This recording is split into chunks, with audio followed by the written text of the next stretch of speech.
Dapat ay backup eh.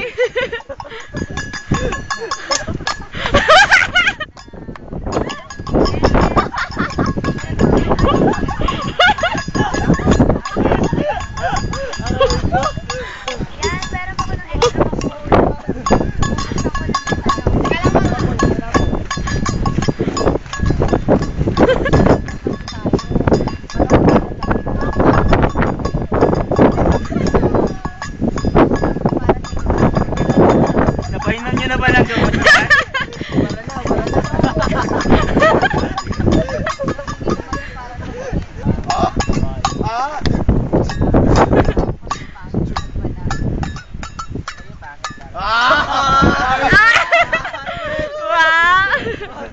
Basag na. Sir, may pagsasalinan pa tayo nito? Ah, sir. Ito? Ano sir? Sinaing, sir? Oo. Dalawa lang, sir. Kasi kasama ko yung ano. Ewan ko yung... Yan na lang kaya, sir, na ano? Yung cooking seat mo. Lalagyan na rin sunel. Sunel, yung ano mo? Kanina. Yung ano, sir, meron yung nalagyan ng ice cream. Ayun, sali natin.